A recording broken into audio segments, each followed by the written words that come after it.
So my name is HANSEN. I grew up in Boston, Massachusetts, more so in Hyde Park. Laurie Maranian. I'm 34 years old, grew up in Boston, Massachusetts. DARKIM POWELL, grew up in Roxbury, Mass, and I'm 22.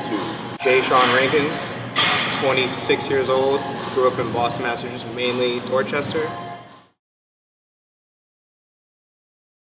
Before powerlifting, mainly I was doing like a really good growth split of training. I first learned about powerlifting literally last November-ish. I learned it from DARKIM, actually.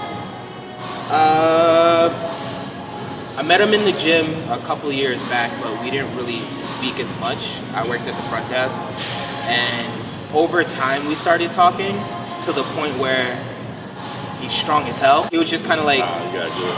here, do this. I didn't always know what powerlifting was. I didn't fully understand it as a sport or a community. And then what little I could glean off of the internet and social media was that there was a lot of really strong athletes, and they were over there and I was over here, and I didn't think that I belonged in that space. And I remember saying to Joe, I need to get my squat to this and my bench to that before I can even think about competing. So there is definitely this, first of all, it's do you even know about it as a sport is one obstacle, and then the next thing is figuring out that you don't have to be the strongest person in your gym in order to consider stepping onto the platform. Do you think that powerlifting was a sport in a community that was accessible to you? Do you feel accessible to you? Oh, absolutely not. Not at all. It's always seemed like what Laurie said, just on Instagram and YouTube, things like that, social media, it was the outside world, unless in the inner city. Until I came here to Personalize, I actually met you first, and I met Coach Joe, and from there it's been taken off. But before, I didn't think there was a chance to actually get on the team. It was more of a Joe coming up to us yeah, who are you guys? hey, we're forming something. Yeah. Join. That was it. It was just But to your point, it kind of took a personal invitation to something that maybe was starting to exist, because otherwise, how would we have tapped into it? right, exactly. Yeah. Exactly. And then looking online at coaches, there's too many coaches. I didn't know who to go to. Prices were Overhyped. And not everyone can afford those prices either. True, hell no. I think powerlifting is something that's not really talked about enough, and people should really broaden their horizon. Hopefully, powerlifting gets televised one day, and There are a lot more athletes from the inner exactly. city. It's growing through the internet. It's not growing through televised. Because I know powerlifting is not the most exciting sport to watch, but to see. What are you talking about? No, but not everybody also has time to sit on their phone and scroll through and watch stuff. Maybe you're working 2-3 jobs. Yeah. How do you get exposed to powerlifting? Essentially, you don't have that environment that is just warming and welcoming, whereas if someone training to be better at basketball, of course you have that separate training lifestyle. You put that into a gym, people are just going to look at you funny. Where you put that into a basketball court, people are okay, we see what you're doing. I get that. I'm training for my sport where we can't do that, and as we're growing, we really can't do that because we have even management that's what are you doing? You're doing this too much. It's not you're not supposed to be doing that. And it's if you are an optimist and you kind of broaden your knowledge on things, and you would actually understand what we're trying to do, and you would support us. You support us, we support you. But right now I just feel it's kind of us against the world, because we don't get that support. We more get kind of backlash, and it's on a day-to-day basis where it gets tiring, and after a while to just be in a negative area. This is my second year training for competitive powerlifting, training to go to a national level competition. So the training that I do is very specific, and right now there is not a gym located near my house or my work that is actually conducive to doing the type of training that I need to do, that has the equipment that I need. We're sharing 3 bars and 1 set of kilo plates. We're cobbling things together, and we're trying to have fun, but that adds an element of stress. The workouts now the training sessions can take up to 3 to 4 hours during the week after we've all worked a full-time job, commuted, walked a dog, maybe another dog, still have to prep food. School, yeah. A grandmother. Grandma. so we have fun with each other and we love each other, but we're also like, yo, can I have those 5s? So equipment stretched thin, the space and the environment that we're in, so it's not adequate in terms of equipment. And then the community is also challenging because they don't understand what we're trying to do. They're like, powerlifting, oh, do you get like a spray tan for that? I hate that so much. And you're like, I've never heard that. no, not quite. Oh, wow. And that's cool, and I'm not asking everyone to fully understand what I'm doing, but just that element of not getting it adds this layer here that we're dealing with, in addition to, time limits on the 1 squat rack that actually works for all of us. These are things that we don't have to deal with when we travel to a powerlifting or strength facility, but then we're traveling over an hour, spending money on guest passes and gas money that we probably don't have. But we try to make it work so that we can train to the highest level. But I think that if we had a facility located in the actual city of Boston that was more affordable, that had the types of equipment and space and community members that we really needed, we could train to an even higher level. And I see no reason why those of us who live in the city can't have that people that live in the suburbs can't have. Other than I guess the community aspect of it, more like family.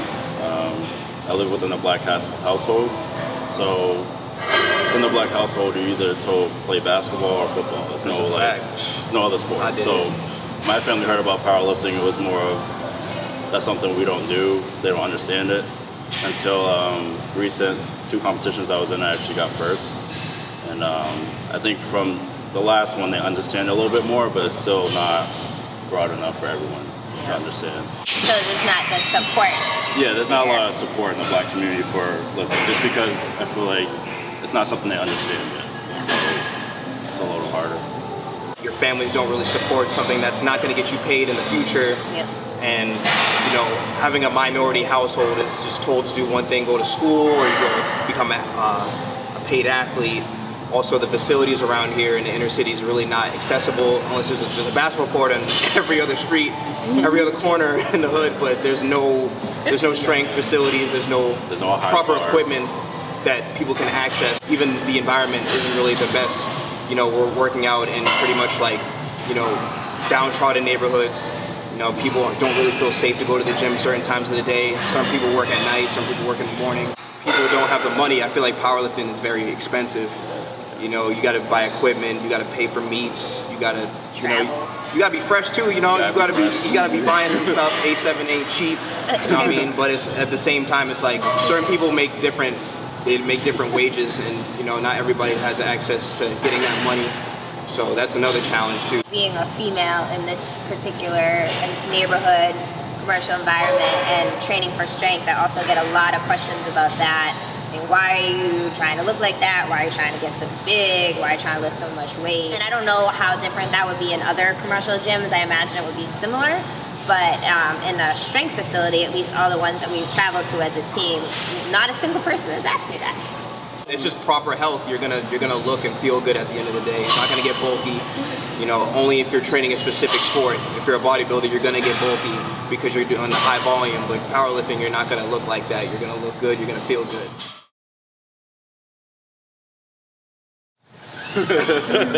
Well, I started going on this team because DARKIM really wanted me to be on this team. I really just was doing, today. But my goal specifically was just to have a better squat. I feel like every time squat was the workout where I just try to avoid the most due to my knee injury, and I didn't have the proper form, the technique, or the cadence to even want to squat at all. So I felt like I just really wanted to squat better. That was just my main foundation. You build a house from the ground up, so you build from your legs up. So I really wanted to have a better squat, and then thanks to Urban PowerHouse and Joe and then the rest of my teammates encouraging me to lift heavier and have better technique, and just being in here every single day, grinding it out. That's definitely like a goal of mine. And you know, these people are really working hard, and you know, we all want the best for each other. So I always want to get better and get stronger. It was exciting to, you know, come in Urban Powerhouse. It was exciting to find people that have the same mindset where it's everything is supported, everything is, you know, you got this, you know, you can keep doing it. You know, there's a lot of love, there's tough love, there's, you know, there's patience, to the point where, you know, we have people bringing snacks for everybody, and it's like you don't see that everywhere else. you'd be hungry as hell. Where it's like, you know, because people understand, you know, you're working out for a long time, you're gonna get hungry. You need something in your system while you are lifting, or it's just kind of like, you know, for me, for instance, where it's just like I have an excess amount of supplements, share, you know, because it's just like we all want to bring each other up. We never want to tear each other down, and that's kind of like how I see it when it comes to Urban Powerhouse. You know, it's for the community. It's for everyone. You know, people talk to us and it's just like, yeah, you know, you should join. Where it's just, I feel like people are scared. People are afraid, but you know, when you do come in and you finally understand kind of like how we think. You know, we're all about support. We're all about, you know, just being better every day. Holding a barbell in my hands and commanding it has helped me develop more self-confidence in who I am as a person. I never really saw myself as an athlete. Even when I was running the marathons, I just thought of myself as like an average Joe hitting the streets, still slow. So the confidence that comes with lifting for me is huge, and I never want to go take a step back and be that less confident human being. So that's part of the reason why I stick with what I do and train as hard as I can. It's also helped me mentally. I think a lot of times before powerlifting, my approach was that, oh, I can't do that. That's too hard. That feels hard. That's challenging.